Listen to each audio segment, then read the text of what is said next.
Salut à tous, j'espère que vous allez bien, que vous passez une très belle journée. Je suis comme d'habitude super heureuse de vous retrouver aujourd'hui sur la chaîne YouTube pour une nouvelle vidéo. Et comme je vous l'ai un petit peu annoncé dans la vidéo précédente qui était un Tito Coffee Talk où je bavardais un petit peu avec vous de mes sagas en cours, où je faisais un petit peu le point, aujourd'hui on continue sur cette même lancée puisque ça va être un update saga. Donc je vais vous parler des dernières sagas que j'ai lues, de mes avancées dans 3 sagas. Le programme du jour, il y en a un petit peu pour tous les goûts puisqu'il va y avoir de la beatlist, de l'historique et du contemporain. On va commencer sans plus tarder pour éviter que cette vidéo ne soit trop longue. Et le premier livre dont je voudrais vous parler, c'est Pire que la mort de Charlène Harris, paru aux éditions J'ai lu. C'est le 8e tome de la saga La Communauté du Sud, ou True Blood, vous l'appelez comme vous voulez. True Blood, c'est le titre de la série télé qui est adaptée de ces romans, que j'ai pas encore vu pour le moment, mais je pense que je retenterai après avoir terminé la saga. C'est une saga beatlit que j'aime juste énormément. Je vais essayer du mieux que je peux de vous résumer un petit peu le principe de cette saga, même si j'ai toujours du mal à faire des résumés pour les sagas parce que j'ai peur de pas assez vous en dire, j'ai peur de trop vous en dire et de vous spoiler, d'autant plus que je suis rendue au tome 8, donc je suis quand même assez avancée. Mais pour essayer de vous résumer grosso modo le principe de La Communauté du Sud, on est en Louisiane, dans un petit village de bon temps. On pourrait penser qu'on est à l'époque actuelle, dans notre monde actuel, qu'il se passe rien de spécial, mais c'est une saga beatlit. Et ce qu'il y a de spécial, c'est qu'à cette époque, à ce moment-là, les vampires vivent en parfaite cohabitation avec les humains. Et ça, c'est notamment grâce à l'Asie qui a créé un sang de synthèse qui permet aux vampires donc de boire ce sang et ça leur évite d'avoir à tuer des humains. Ce qui pour une cohabitation est quand même nettement plus sympathique, on est d'accord. Et on va suivre notre personnage principal qui s'appelle Sookie Stackhouse, qui a une petite particularité, c'est qu'elle est télépathe. Donc elle peut lire dans les esprits des gens. Ça lui a pas franchement facilité la vie jusque-là, puisque difficile d'avoir un petit ami, difficile d'avoir une relation, d'avoir des amis, quand on peut constamment lire ce qui se passe dans leur tête. Elle essaye de mener sa vie du mieux qu'elle peut et sa rencontre avec les vampires va tout changer, puisqu'elle va se rendre compte qu'elle ne peut pas lire dans l'esprit des vampires. Et là c'est le paradis, puisque c'est le calme, elle n'entend pas plein de bruit partout, plein de voix, mais les vampires vont aussi se rendre compte que son don de télépathe peut leur être vraiment très utile et elle va petit à petit se retrouver mêlée à chaque fois dans des sortes d'enquêtes dans tous les événements de la communauté surnaturelle, puisque on n'a pas que des vampires dans cette saga. Bien évidemment les vampires ont fait leur coming out, les humains sont au courant de leur existence et cohabitent avec eux, même si c'est pas tous de gaieté de cœur, mais il y a d'autres créatures qui existent et qui quant à elles n'ont pas encore fait leur coming out. Je vous en dis pas plus, je m'arrête là pour le résumé, mais c'est une saga que j'aime juste énormément. Comme je l'ai dit dans ma dernière vidéo, la beatlit c'est pas un genre que j'apprécie plus que ça. J'ai jamais lu beaucoup de beatlit, mis à part quand c'était la vague Twilight et j'adorais ces livres. D'ailleurs je pense que je les relirais, j'aimerais aussi beaucoup parce que ça me rappellerait tout un tas de souvenirs. Enfin bref, c'est pas le sujet du jour. Mais un jour à la médiathèque je suis tombée sur cette saga, j'en savais rien, je savais même pas que ça avait été adapté en série télé.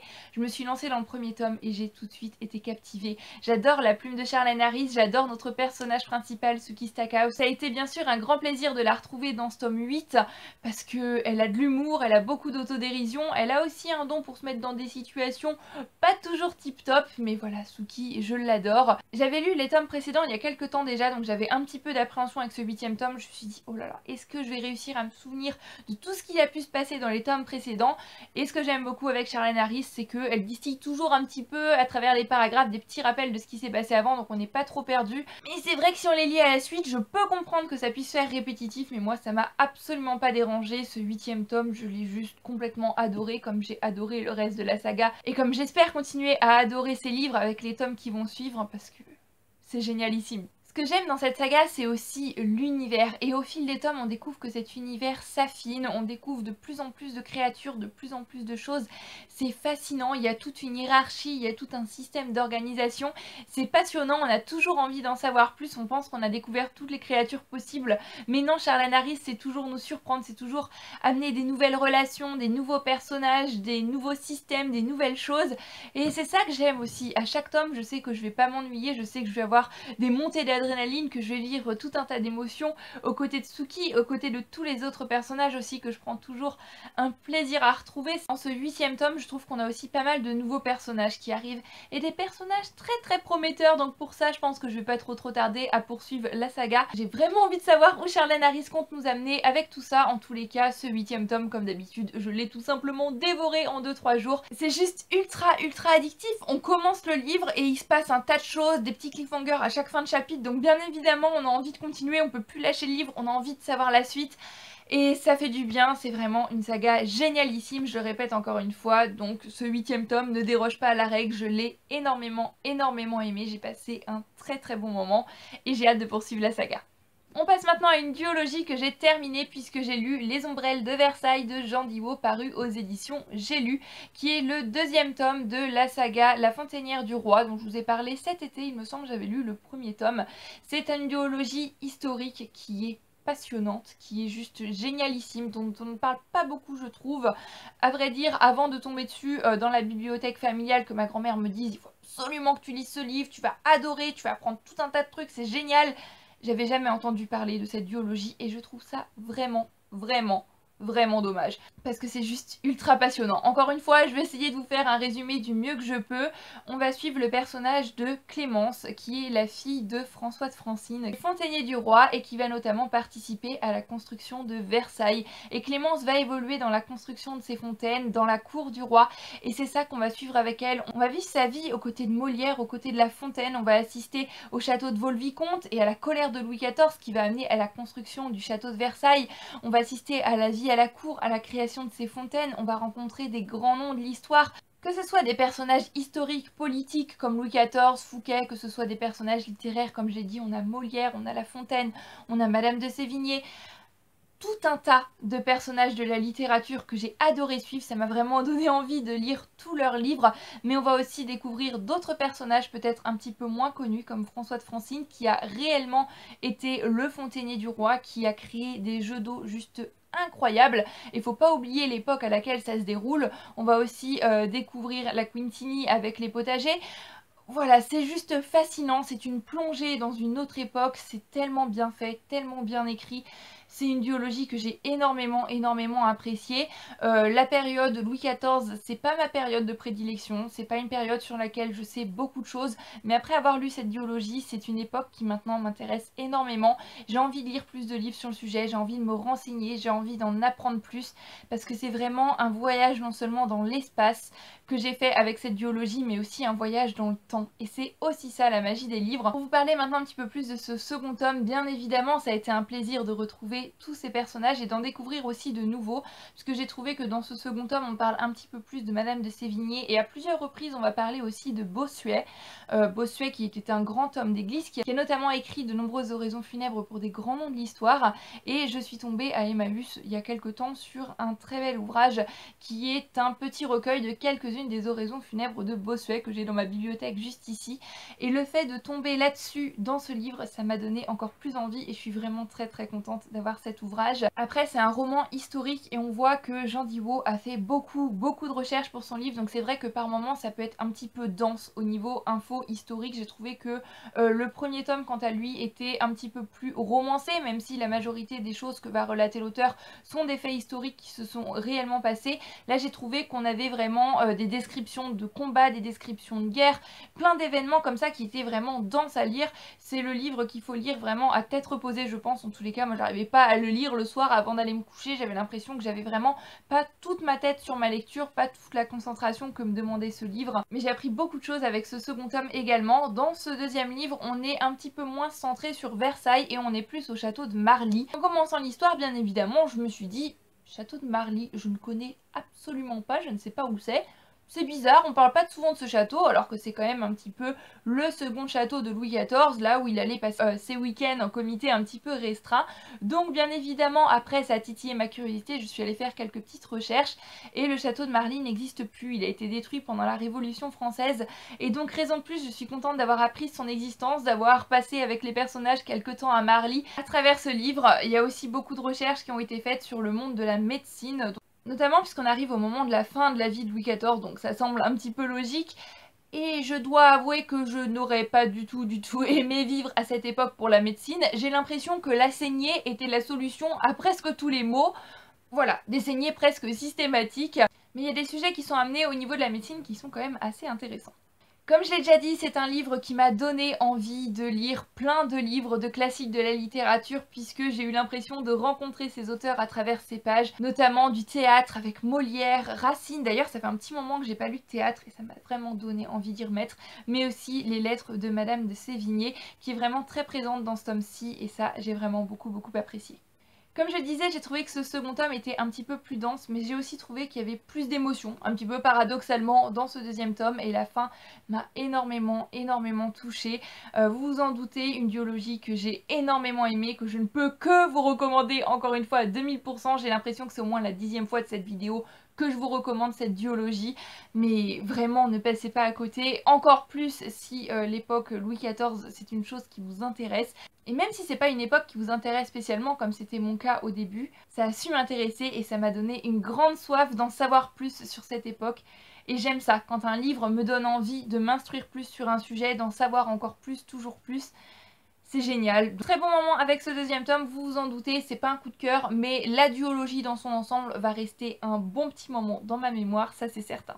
Et on termine sur un tout autre genre puisque je voudrais vous parler du livre Après toi de Jojo Moyes paru aux éditions Milady qui est le deuxième tome de ce que je pensais être une duologie comme je vous disais puisque je pensais qu'il y avait le livre Avant toi, Après toi, pouf, c'est fini, on s'arrête là. Mais finalement, il y a le tome 3 après tout qui va sortir le 18 avril, donc c'est très bientôt. Et j'en suis vraiment très heureuse. Je vais pas vous cacher que avant de me lancer dans ce deuxième tome, j'avais pas mal d'appréhension puisque le premier tome avait été un énorme coup de cœur. J'avais vidé toutes les larmes de mon corps, j'ai l'impression. Et ce deuxième tome, j'avais entendu beaucoup d'avis très mitigés et à vrai dire, j'avais pas entendu beaucoup d'avis positifs tout simplement. La plupart des avis que j'avais lus, les gens disaient que ce deuxième tome était un petit peu inutile, qu'il était fade comparé au premier. Donc je me suis vraiment mis dans un optique quand j'ai commencé à le lire de me dire d'accord. On ne le prend pas comme un deuxième tome, comme la suite directe. Je vais le lire en me disant que je vais retrouver certains des personnages, mais que c'est une histoire complètement à part. Et en ayant cette optique de lecture, j'ai passé un très bon moment. Moi, j'ai beaucoup aimé ce livre. J'ai trouvé que ça abordait des sujets importants. J'ai pas envie de vous résumer le premier tome, déjà parce que Avant toi, avec le bruit que ça a fait après son adaptation, etc., je pense que maintenant, c'est une histoire qui est assez connue. Mais surtout parce que moi, j'ai aimé découvrir ce livre sans trop en savoir sur son histoire. Et je pense que Avant toi, c'est vraiment le genre de livre qu'il faut découvrir sans en savoir trop et vraiment suivre les événements, suivre le fil de l'histoire. Et je pense que c'est une histoire qui peut que vous toucher. Et pour en revenir maintenant après toi, comme je vous disais, moi j'ai beaucoup aimé. Et j'ai surtout beaucoup aimé retrouver le personnage de Louisa. Et personnellement, Louisa ne m'a pas agacée. J'ai lu beaucoup d'avis, certaines personnes m'ont dit que le personnage de Louisa était un petit peu casse-pied, tapé un petit peu sur les nerfs. Je pense que je peux comprendre pourquoi, mais moi ça n'a pas été le cas plus que ça.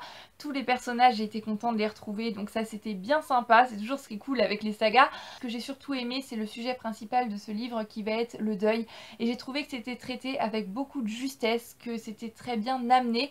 Et surtout, à travers les différents personnages, on va avoir différents points de vue, on va avoir différentes manières de vivre. Et ça montre que chacun vit le deuil à sa manière. Il n'y a pas une manière classique de vivre le deuil, une façon de faire. Chacun gère comme il peut, chacun gère comme il le sent.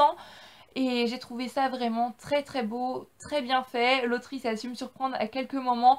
Dès le début du livre, j'ai eu un petit peu peur. Je me suis dit, oh là, je sens que ça va se finir comme ça, clic, clac, boum. Et j'avais pas du tout envie que ça se termine comme ça parce que ça voudrait dire que j'avais tout deviné, que c'était bien trop prévisible.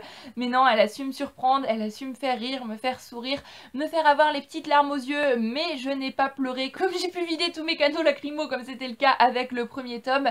Mais néanmoins, comme je le disais, j'ai passé un très bon moment. Après, au vu de la fin, je vois pas trop le sujet qu'on pourrait aborder dans le troisième tome, je vois pas trop où vont se retrouver nos personnages, mais tout ça m'intrigue et j'ai hâte de découvrir ce troisième tome. Après tout, encore une fois, sans mettre la barre trop haute, c'est un livre qui s'est lu vraiment tout seul. J'adore la plume de Jojo Moyes, je la trouve belle, je la trouve fluide, je la trouve simple, ça se lit tout seul, c'est un régal tout simplement. Et celui-ci n'a pas dérogé à la règle, j'ai aussi hâte de découvrir les autres livres qu'a pu écrire Jojo Moyes en dehors de cette trilogie. J'ai d'ailleurs La dernière lettre de son amant en VO dans ma bibliothèque, donc peut-être que ce sera le prochain quand j'aurai terminé cette trilogie-là. Je ne sais pas, mais si vous en avez un qui vous a vraiment chamboulé, celui que vous devriez conseiller en dehors de cette trilogie, je suis preneuse. Voilà, c'en est tout pour cette vieille saga, j'espère qu'il vous aura plu et merci à toi derrière ton écran d'être resté jusqu'à la fin de cette vidéo et tu as bien fait puisque j'ai une petite surprise pour vous.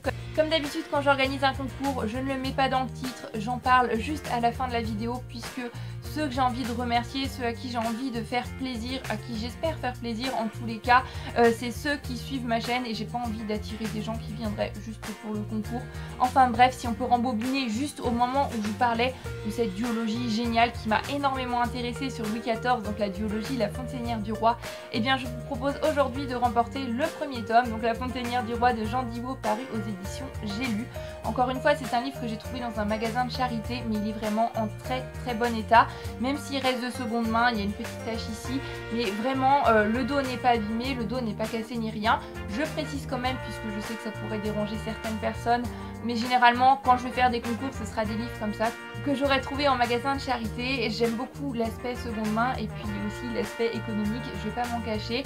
C'est d'ailleurs pour cette raison que le concours va uniquement être ouvert à la France métropolitaine parce que la poste au niveau des frais d'envoi c'est un petit peu cher. Je suis vraiment désolée pour toutes les personnes qui habitent en dehors de la France métropolitaine. Pour les conditions de participation au concours, on va faire comme la dernière fois, ça a bien marché, c'était assez simple. Donc il faut bien évidemment être abonné à la chaîne et m'envoyer un petit mail au mail qui est relié à la chaîne, donc perrine2712@gmail.com. Je vous mets tout ça par ici. Il y a un mois à partir du moment auquel je vous poste cette vidéo, je ne sais pas encore quelle sera la date de publication, donc je vous mettrai ici aussi la date limite de participation. Ensuite je mettrai tous vos noms etc. D'ailleurs si vous avez un Instagram, un nom de chaîne, n'hésitez pas à mettre tout ça dans le mail avec bien sûr s'il vous plaît au moins bonjour au revoir, ça fait toujours plaisir. Comme ça, comme je ferai le tirage au sort sur Instagram, et ben je pourrais vous taguer directement. De toute manière, si vous n'avez pas Instagram, quoi, pas de panique, puisque la personne qui va remporter ce livre, j'enverrai aussi un mail. Donc pour essayer de vous résumer les choses clairement, uniquement la France métropolitaine, m'envoyez un mail il y a un mois pour participer avec votre nom, prénom. Si vous avez une chaîne YouTube, mettez-la également et un compte Instagram. Je pense que j'ai à peu près tout dit. Vraiment super contente de pouvoir vous proposer ce concours. Quand je suis tombée sur ce livre dans cet état-là dans le magasin de charité, je me suis dit il faut absolument que je le prenne parce que c'est l'occasion que jamais. Comme je disais, c'est un livre que je vois pas souvent, dont j'entends pas souvent parler, donc là c'était vraiment l'occasion. Et j'espère que ce concours vous fera plaisir et puis bah, je dis bonne chance à tous ceux qui voudront participer. Cette fois-ci, j'ai dit tout ce que j'avais à vous dire, c'est vraiment la fin de cette vidéo, j'espère encore une fois qu'elle vous aura plu. Je vous fais comme d'habitude à tous plein de bisous, je vous souhaite une très belle journée et bien sûr de très belles lectures. Prenez grand soin de vous et à bientôt sur la chaîne YouTube pour une nouvelle vidéo. Bye bye.